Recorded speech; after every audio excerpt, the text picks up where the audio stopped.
నమస్తే బాబాయ్. నమస్తే బాబాయ్. మేము పల్లె పశు పోషణ అనే యూట్యూబ్ ఛానల్ నుంచి వస్తున్నాం. నా పేరు మురళీకృష్ణ. బాబాయ్, ఇది ఏ ఊరు, ఎక్కడ, ఈ ప్లేస్ ఎక్కడ? రత్నగిరి నగరు, పలకలూరు, గుంటూరు. ఓకే, ఎన్నాళ్ళ నుంచి చేస్తున్నారు బాబాయ్ గేదెలు మీరు? 10 ఏళ్ల నుంచి చేస్తున్నారు. చూడొచ్చు, ఇక్కడ ఒక్కొక్క గేదె మీరు దగ్గరగా ₹1,00,000 దాకా పెట్టి తీసుకొచ్చారు. ₹1,00,000 లోపు, 1,00,000 కంటే ఎక్కువ అయితే పెట్టరు.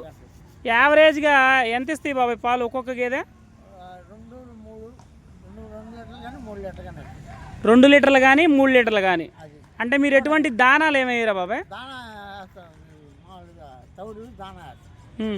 తౌడు మిక్చర్ అయితే వేస్తారు, మిక్చరు తౌడు అయితే వేస్తారు.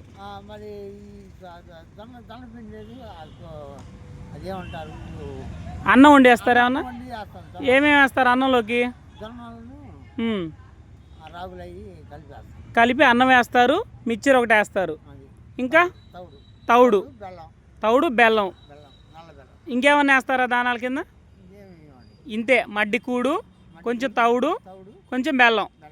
ఆహా బాబాయ్, మరి ఈ గేదెలన్నీ దగ్గర ₹1,00,000 పడ్డాయని చెప్పావు.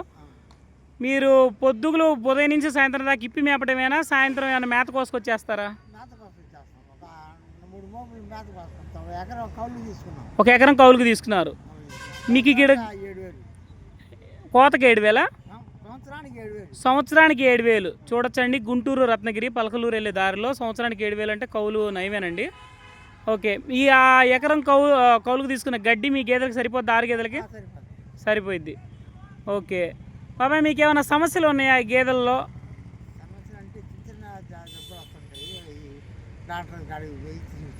ఏమేంటి ఆ సమస్యలు? అంటే ఒక్కోసారి పాలు సరిగ్గా ఈక, పొదుగు గడ్డలు కట్టడం, ఒక్కోసారి పొదుగు గడ్డలు కడతా ఉంటాయి, పాలు సరిగ్గా ఇవ్వవు.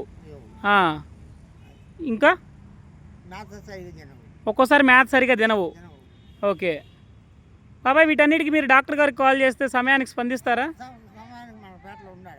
పేటలో మీ దగ్గర డాక్టర్ అందుబాటులో అయితే ఉన్నారు. పలకలూరులో కూడా హాస్పిటల్ ఉంది.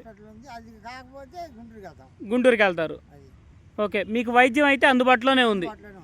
ఓకే, వైద్యానికి ఖర్చు ఏమైనా ఎక్కువ అవుతుంది అనిపిస్తుందా ఎప్పుడన్నా మీకు? ఏమి లేదు. మామూలుగా ప్రైవేట్ డాక్టర్ ఒక ఆయన ఉన్నాడు ఇక్కడ, వాడికి మన గేదెలకి వాడికి ఇంజక్షన్ చేసి కడతానికి ఇంజక్షన్ చేస్తుంటాడు. అవును, ఏదన్నా బాగా జ్వరం అయి వస్తే ఇంజక్షన్ చేస్తాడు. మీకు ఇక్కడ చూస్తున్న గేదెలు వచ్చేసి పెద్ద పెద్ద సైజులా కనపడుతున్నాయి. ఇదే ఎక్కడన్నా డైరీ ఫామ్లో అలా చెప్తే 5 లీటర్లు 6 లీటర్లు అని చెప్తారు, కానీ మీరు 3-4 లీటర్లే పిండుతున్నాయి అని చెప్తున్నారు. ఏంది అంటారు? అది వాళ్ళది గేదెలు మార్పు అంటారు. ఆ గేదెల్లో మార్పు ఉందంటారు. మనకి అయితే నాటు గేదెలు 2-3 లీటర్ల కంటే 1 లీటర్ కూడా ఎక్కువ బెండవు. ఓకే బాబాయ్, మీకు ఇక్కడ గుంటూరులో లీటర్ ఎలా ఉంది బాబాయ్ రేటు? లీటర్ ₹80. వాళ్ళే మన ఇంటి దగ్గరకు వస్తారా, లేకపోతే మనమే వెళ్ళి పోసి రావాలి? వీటికి దానాలకి ఎంత ఖర్చు వస్తుంది నెలకి సుమారుగా?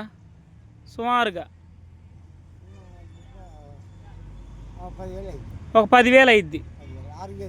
6 గేదెల మీద ఒక 10,000 అయింది. నీకు ఉమ్మరం పాడి మీద బాగా పాలిస్తాయి అన్నీ ఇన్ని అనుకున్నప్పుడు ఎన్ని పాలు అవుతాయి బాబాయ్ పూటకి? 6 మూళ్ళు 18 లీటర్లు. పూటకు ఒక 18 లీటర్లు అయితే ఉమ్మరం మీద అయితే మీరు పోయగలుగుతారు. మీరు మ్యాక్సిమం ఒక గేదె 3 లీటర్ల కంటే ఎక్కువ లెక్కయ్యలా. ఓకే, అందులో అయితే నిజం వాస్తవం బాబాయ్. ఓకే, మీకు ఇంకా ఏమన్నా సమస్యలు ఉన్నాయా? బయట తిరిగి వస్తాయి కదా, పాము కొట్టడం కానీ, ఏమన్నా పురుగులు కొట్టడం కానీ?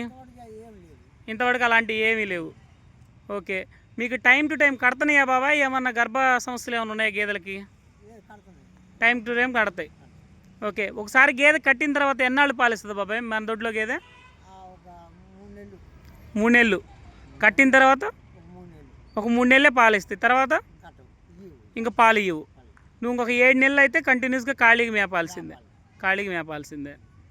ఓకే బాబాయ్, ఇప్పుడు ఓవరాల్గా ఈ గేదెలు చేసుకోవడం వల్ల నీకేమన్నా కొంచెం లాభం అనిపించిందా?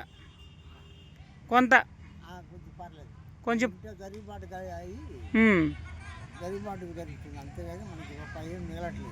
ఇందులో రూపాయి అయితే మిగలట్లేదు, ఇంట్లో అయితే జరుగుబాటు అవుతుంది. ఓకే, సరే బాబాయ్, చాలా విలువైన ఇన్ఫర్మేషన్ షేర్ చేసుకున్నారు. వీటికి వర్షాకాలం కదా, వాటికి షెడ్ వేసాం. వర్షాకాలం కాబట్టి వర్షం తడవకుండా షెడ్ వేసారు. ఓకే, వీటికి దోమలు ఈగలు వాలకుండా కుట్టకుండా బాగా రొచ్చు రొచ్చు అవుతుంది కదా వర్షాకాలంలో, వాటికి ఏమన్నా వాడతారా? మేము ఫ్యాన్ బిగించామండి. ఫ్యాన్ ఒకటి బిగించారు. ఇంకా దోమతరలు వేస్తారు, మీరు వేసారా మీ షెడ్కి? ఏం లేవు. దోమతరలు వేయరు, అయినా కానీ పాలు ఏమైనా తగ్గకుండా ఇస్తాయా మీకు? అదేనండి పర్లేదు దోమలు ఉన్నప్పుడు మీకు కొంచెం తగ్గుతుంది. కొద్దిగా తగ్గుతాయి, దోమతర వేయట్లేదు కాబట్టి మనం. మీరు ఎన్నింటికి ఇప్పుతారు బాబాయ్ గేదెలు? మేము ఉదయం పూట 1 గంటకి ఇప్పి 5 దాకా పెట్టి 1 గంటకి ఇప్పి 5 దాకా అయితే. ఓకే, మీ పేరు బాబాయ్? అది రానారెడ్డి. రమణారెడ్డి గారు. రమణారెడ్డి గారు, నైస్ టు మీట్ యూ బాబాయ్. ఈ వీడియోలో ఆ గేదెలు చూడొచ్చండి. బాబాయ్ దగ్గర అయితే 6 గేదెలు, ఒక 4 దూడలు అయితే పడ్డదోళ్ళు అయితే ఉన్నాయి. చూడొచ్చు ఇక్కడ గేదె యొక్క సైజు, క్వాలిటీ. ఈ గేదె ₹1,00,000 దాకా పడిందంటండి. పాలైతే 4-3 అయిందని చెప్పారు. ఈ గేదె అయితే బాగా మోసం జరిగిందంటండి. ₹1,00,000 పడింది కానీ 2 నుంచి 3 లీటర్లు అయితే ఇచ్చిందంట, 2.5 ఇచ్చిందంట. చూడొచ్చు ఫ్రీ గ్రేజింగ్లో హ్యాపీగా మేస్తున్న గేదెలు, పడ్డదోళ్ళు ఉన్నాయి. ఈ గేదె కూడా ₹1,00,000 దాకా పడింది. 3 నుంచి 4 లీటర్ల లోపు పాలు అయితే అయిందని చెప్పాడండి. అది ఉమ్మరం మీద, మామూలుగా అయితే 3 పాలు అవుద్దంట. చూడొచ్చు ఇంకో గేదె వెళ్తుంది కదా ముందుకి, ఆ 2 గేదెలు కూడా లక్ష దాకా అయితే పడ్డాయండి. ఇప్పుడు మనకు మంచి సూడి గేదె ఒకటి కనపడుతుంది కదా, మనం ముందుగా వెళ్తున్న సూడి గేదె. ఇప్పుడు వెళ్ళిపోయిన సూడి గేదె వచ్చేసి 70,000గా కొనుక్కున్నారంటండి. అది 4 నెలల సూడప్పుడు. ఆ చివరిలో మీకు నాటు గేదెలాగా కనపడుతుందా, ఇది కూడా 80,000 పడిందంటండి. మ్యాక్సిమం 2.5-3 లీటర్ల పాలు అయితే ఇస్తుందంట పూటకి. చూడొచ్చు గేదె సైజులు ఎలా ఉన్నాయి ఏంటో. మొత్తం గేదెలు అయితే 6 గేదెలుగా ఉన్నాయండి. ఇప్పుడు మనకు కనపడిన